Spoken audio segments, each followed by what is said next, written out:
దాదాపు 1969 సంవత్సరం నుండి వేలాది మంది విద్యార్థులు ఇక్కడ చదువుకొని వివిధ రంగాల్లో ప్రముఖులుగా ముందుకు పోతూ ఉన్నారు.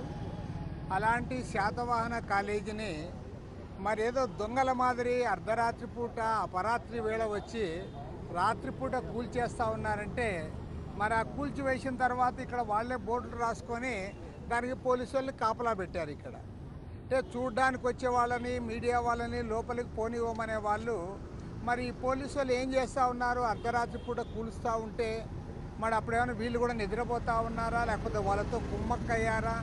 ఖచ్చితంగా పోలీస్ డిపార్ట్మెంట్ కూడా దీనికి సమాధానం చెప్పాలి. అదేవిధంగా నేను ముఖ్యమంత్రి చంద్రబాబు నాయుడు గారికి ఒకటే చెప్పదలుచుకున్నాను. మీరు అనేక విషయాలు చెప్పి ప్రతిపక్షంలో ఉన్నప్పుడు దౌర్జన్యకాండ సాగుతూ ఉంది. జగన్మోహన్ రెడ్డి పరిపాలనలో అంతా కూడా దౌర్జన్యం అయిపోయింది, ప్రజాస్వామ్యం లేదు, ప్రజాస్వామ్యానికి పాతరేశారని మీరు అధికారం లేకొచ్చి ఇవాళ మీ అధికార పార్టీకి చెందిన వాళ్ళు ఎమ్మెల్యేలు, ఎమ్మెల్సీలు, ఎంపీలు వారు ఏం చేస్తూ ఉన్నారో ఒకసారి చూడమని కోరుతా ఉన్నారు. అక్కడ ఎస్ఆర్ఆర్ కాలేజీ సైట్లు ఆక్రమించాలని చూస్తూ ఉన్నారు.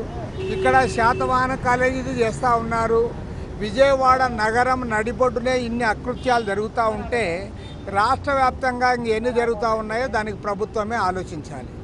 ఎందుకంటే ఇవాళ మీ ఎమ్మెల్యేలు, మీ ఎంపీలు అందరు కూడా, మీ ప్రజాప్రతినిధులు అందరూ కూడా పాపం సింగిల్ అజెండాగా పెట్టుకొని పనిచేస్తూ ఉన్నారు. వాళ్ళ సింగిల్ అజెండా ఏమంటే ఎక్కడ డబ్బులు ఉన్నాయి, ఎక్కడ స్థలాలు ఉన్నాయంటే దాన్ని కబ్జా పెట్టడము, డబ్బులు సంపాదించుకోవడము, కోట్ల రూపాయలకు పడగలెత్తడం తప్ప ఇవాళ మొత్తం ప్రభుత్వానికి చెడ్డ పేరు తెస్తూ ఉన్నారు. అదేవిధంగా ఇవాళ ముఖ్యమంత్రితో పాటు మరింత సీరియస్గా ఆలోచించాల్సిన వ్యక్తి లోకేష్ గారు. మీరు విద్యాశాఖ మంత్రిగా ఉన్నారు. మరి ఇవాళ విద్యాలయాల్ని ఈ రకంగా పడగొట్టి ఇవి చేస్తూ ఉంటే కూడా మీరు మాట్లాడకపోతే మరి మీరు దేన్ని మీరేం చెప్తా ఉన్నారు?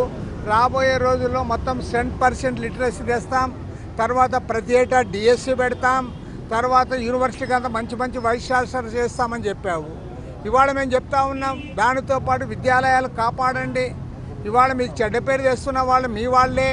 మరి మీ పార్టీకి చెడ్డ పేరు వచ్చిన తర్వాత, మీ గవర్నమెంట్కి చెడ్డ పేరు వచ్చిన తర్వాత మీరు చెప్పేదానికి ఏం విలువ ఉంటుందో దానికి వారే సమాధానం చెప్పాలి. కాబట్టి ఏమంటే కోటేశ్వరరావు గారు చెప్పినట్లుగా ఇది ఖచ్చితంగా ప్రభుత్వం ఇంటర్ఫియర్ కావాలి. ఈ స్థలాన్ని అంతా కూడా తమ అధీనంలోకి తీసుకోవాలి. ప్రభుత్వం ఇక్కడ కాలేజీ నడపాలి. అదేవిధంగా రాష్ట్ర వ్యాప్తంగా ప్రభుత్వ విద్యాలయాలను, అదేవిధంగా కాలేజీలను, వాటితో పాటు ప్రైవేట్ విద్యాలయాలను కూడా కాపాడాల్సిన బాధ్యత ప్రభుత్వం తీసుకోవాలి. ఎందుకంటే ఇవాళ భూమికి విలువ పెరిగింది కాబట్టి ఎక్కడికక్కడ వీటిని కబ్జా చేయాలనే ప్రయత్నాలు తీవ్రంగా జరుగుతూ ఉన్నాయి. కాబట్టి నేను నేరుగా ముఖ్యమంత్రి గారికి విజ్ఞపిస్తూ ఉన్నాను. ముఖ్యమంత్రి గారు ఇన్వాల్వ్ అయి ప్రజల్లో అలాంటి అకృత్యాలు జరగవు, ప్రజల ఆస్తులకు విలువ ఉంటుంది, వాళ్ళకి నష్టం జరగదని దాన్ని కాపాడాల్సిన బాధ్యత తీసుకోవాలని సిపిఐ తరఫున డిమాండ్ చేస్తాం.